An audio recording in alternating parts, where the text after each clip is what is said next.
हम अपनी राह मोड़ते हैं और चलते हैं महाकुंभ की तरफ।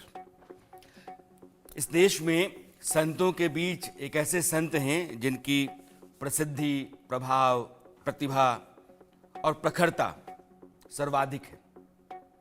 आप धर्माचार्य हैं, आध्यात्मिक गुरु हैं, योग गुरु भी हैं और भारत की संत परंपरा के कीर्तिवान वाहक भी। 13 अखाड़ों में निरंजनी अखाड़े के आप आचार्य महामंडलेश्वर हैं। कैलाशानंद गिरि जी, आप मेरे साथ प्रयागराज से जुड़े हुए हैं। आपका पहले बहुत बहुत स्वागत, सत्कार, आभार।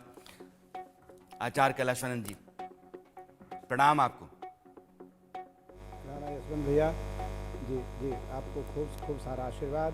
कैसे हैं आप? बस आपका आशीर्वाद है, बहुत अच्छा हूँ। चूँकि आप जहाँ से हैं, संगम नगरी प्रयागराज है, महाकुंभ चल रहा है। 144 वर्षों के बाद अद्भुत संयोग बना है, आप लोग ही कह रहे हैं, इसलिए इसका अलग महत्व है। देश के लोग आपको सुन रहे हैं। महाकुंभ के इन बीते 3 दिनों को देख करके आपके मन में जो पहली बात आती है, मैं चाहूँगा कि पहले आप वही रखिए।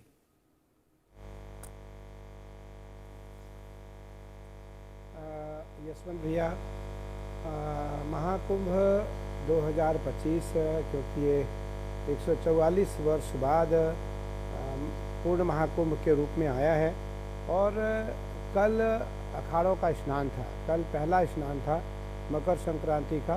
सबसे पहला अखाड़ा महानिर्वाणी ने स्नान किया, फिर निरंजनी हमने स्नान किया। ऐसा विहंगम दृश्य था क्योंकि प्रातः काल 6 बजे के आसपास हम अपने छावनी से निकले और 7:10 पे हमें घाट पहुंचना था। 8 बजे तक हमें स्नान करना था। तो मुझे लगता है भारतीय परंपराओं में यह पहला महाकुंभ ऐसा था जिसमें लगभग 2 से 2.5 करोड़ लोग छावनी में हमें देखने के लिए, हमारी परंपराओं को देखने के लिए छावनी से लेकर के संगम तक रोड पे खड़े थे कड़ाके की ठंड में। तो भारतीय परंपरा, भारतीय मौलिक परंपरा, भारतीय सैद्धांतिक परंपरा, भारतीय वैचारिक परंपरा और भारतीय आध्यात्मिक परंपरा, भारतीय जो सनातन सामंजस्य परंपरा है, उस परंपरा में पहली बार ऐसा देखने को मिला कि सब आह्लादित हैं, सब भाव विभोर हैं महाकुंभ को देख करके और महाकुंभ में आकर के स्वयं को पा करके। अभी कहा यह जा रहा था कि सनातन खतरे में है। बहुत लंबी चर्चा 1-1.5-2 वर्षों से लगातार रही है। आपके सामने भी सवाल कई दफ़ा आया होगा, लेकिन यह जो सनातन की शक्ति, आप करें कि सनातन की जो मौलिकता है, उसकी धार्मिकता है, आध्यात्मिकता है, उसके साथ सनातन की शक्ति का भी यह एक तरीके से उत्कर्ष है। तो यह जब आप देखते हैं तो आपको कम से कम भरोसा तो होता हो कि सनातन खतरे में नहीं है। बिल्कुल यशवंत जी, सही बिल्कुल आपने कहा कि देखिए सनातन परंपरा का यह जो मौलिक रूप है, इसको देख करके ऐसा प्रतीत होता उन लोगों को, और होना चाहिए कि भारतीय सनातन परंपरा नहीं, देश की सनातन परंपरा एक है। देश की सनातन परंपरा में कोई बिखराव नहीं है, कोई मन मटाव नहीं है, कोई भेदभाव नहीं है, कोई दुराभाव नहीं है और किसी प्रकार का कोई आपस में ईर्षा, द्वेष, दंभ और कपट नहीं है। मुझे लगता है कि गंगा की तट पर, कि गंगा तरंग रमणीय जटा कलापम, गंगा तरंग रमणीय जटा कलापम, गौरी निरंतर विभूषित वाम भागम, नारायण प्रिय मनंग मदापारम, वाराणसी पुरपतिम भज विश्वनाथम। गंगा भगवान शिव की जटा से निकली है और गंगा के तट पर जो सनातनी आते हैं, वो आते ही दरस परस मज्जन अरूपाना, हरई पाप कह वेद पुराना। गंगा का दर्शन, गंगा का स्पर्श, गंगा के जल से मुख मज्जन, गंगा के जल का पान और गंगा जल में स्नान, यशवंत भैया, इन 5 प्रकार से गंगा सनातनियों को मुक्ति देती है। यह जो राजनीति में बार बार चर्चाएं चलती रहती हैं, या आप मंचों से, रैलियों में अलग अलग प्रेस कॉन्फ्रेंसेस में जातियों के बीच में बंटवारा, जातिगत जनगणना होना चाहिए, जिसकी जितनी हिस्सेदारी उसकी उतनी भागीदारी, ये सारी बातें, ये सारे नारे आप गूंजते हुए सुनते भी होंगे। जब आप इस भीड़ को एक लय देखते हैं और इन नारों को भारतीय राजनीति में देखते हैं तो आपको कुछ टकराव दिखता है? यशवंत भैया, मुझे लगता है सनातनी एक है, हिंदू एक है। हिंदू में किसी प्रकार का कोई भी ना कोई जाति है ना कोई पाति है, जाति पाति पूछे ही नहीं कोई, राम को भजई सो राम की होई। मुझे लगता है कि सनातन परंपरा में हिंदू परंपरा जो है, जो हिंदू हैं वो सनातनी है, और जो हिंदू हैं उनमें कोई भेदभाव नहीं है। वेद का एक मंत्र है, मैं सुना देना चाहता हूँ, ब्राह्मणोस्य मुखमासित बाहुराजन्य। क्योंकि चैनल ऐसा है, इस चैनल पर खूब विश्वास करते हैं लोग, यकीन करते हैं, श्रद्धा रखते हैं और खूब देखते हैं, तो उस कारण मेरा भाव होता है कि मैं यथोचित शास्त्रीय वार्ता करूं, जिससे कि परंपरा को लोग सुन सकें, समझ सकें, देख सकें और मान सकें। तो मान सकें मेरा भाव है। इस वेद मंत्र का यह वाक्य है, हरि ओम ब्राह्मणोस्य मुखमासित बाहुराजन्यः कृतः ऊरु तदस्य जद्वैश्यः पद्भ्यागुं शूद्रो अजायत। भगवान नारायण के, भगवान नारायण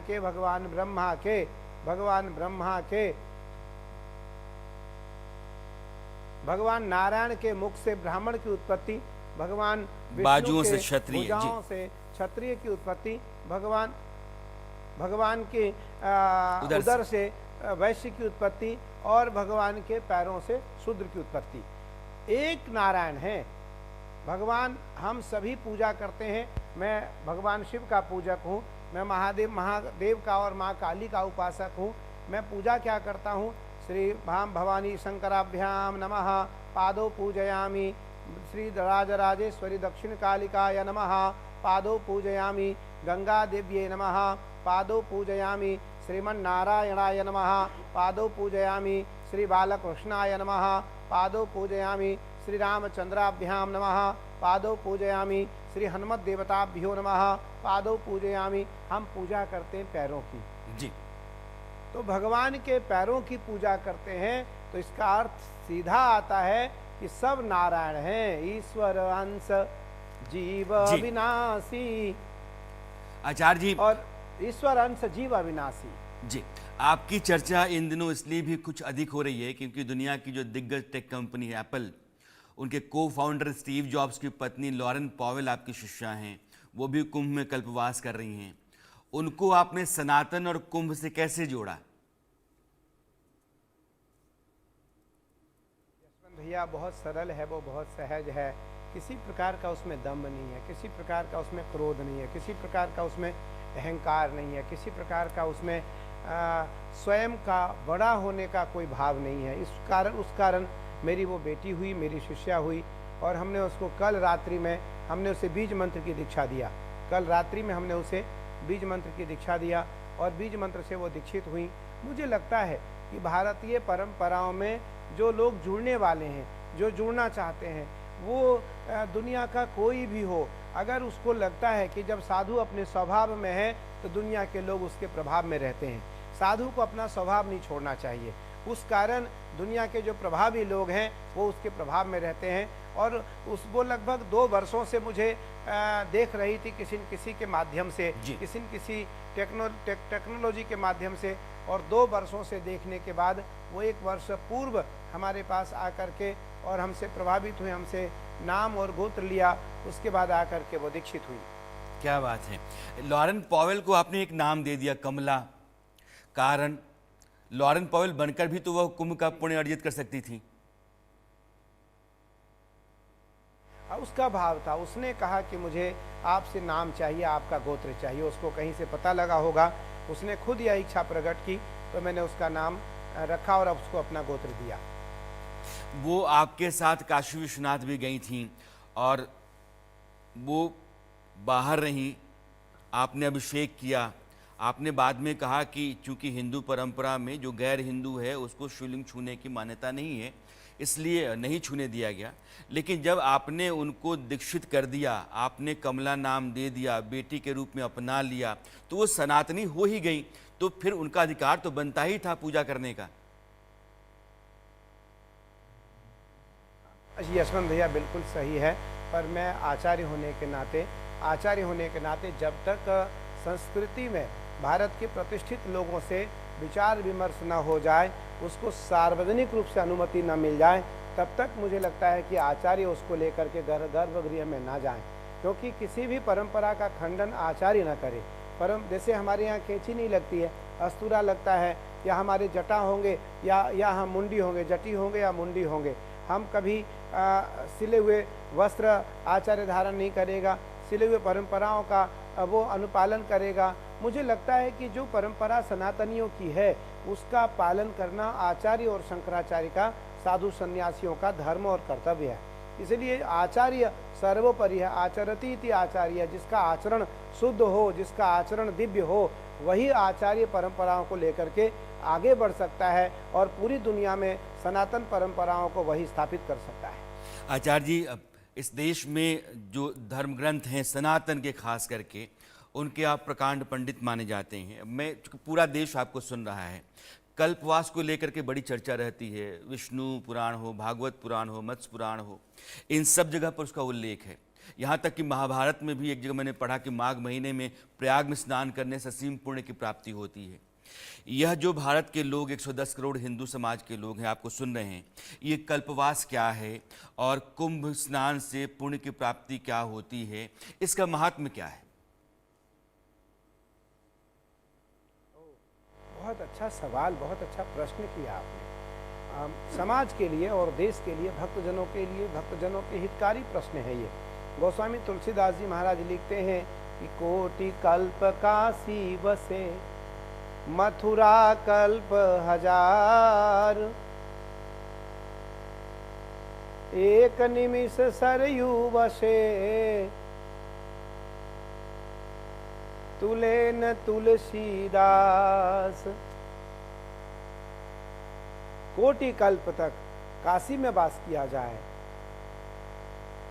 1000 कल्प तक मथुरा में वास किया जाए,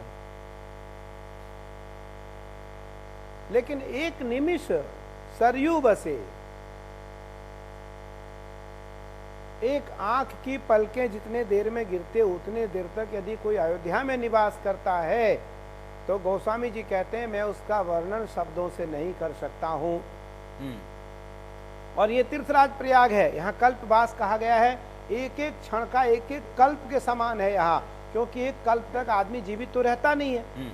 तो इसलिए यहाँ एक क्षण भी अगर कोई वास करेगा तो उसको एक कल्प का वास करने का लाभ प्राप्त होगा। और जो मास पर्यंत यहाँ निवास करेगा, गोस्वामी जी लिखते हैं कि बटु विश्वास अचल निज धर्मा, तीरथ राज समाज सुकर्मा, सुकृति संभूतन विमल विभूति, मंजुल मंगल मोद प्रसूति, जनमन मंजु मुकुर मल हरणी, किए तिलक गुण गण बस करणी। बट विश्वास, सनातन धर्म में बरगद की छाया को धर्म की छाया कहा गया है यशवंत भैया।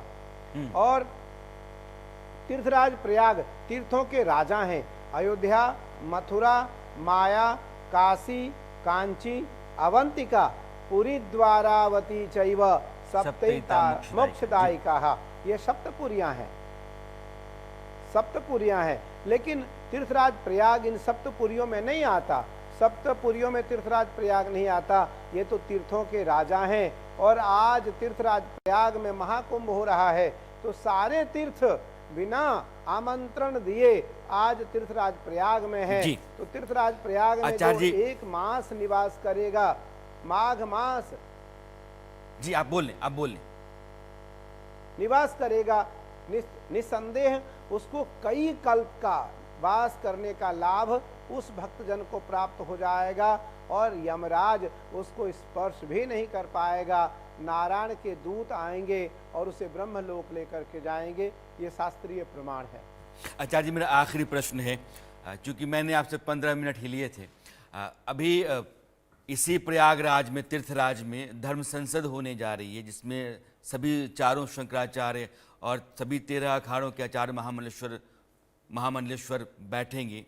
यह जो सनातन बोर्ड की मांग है, क्या वो बहुत ज़रूरी है, या फिर सरकार के नियंत्रण में, सरकार की देखरेख में मंदिरों मठों को रखा जाए तो ज़्यादा अच्छा है? यशवंत भैया, इसलिए आवश्यक है सनातन बोर्ड।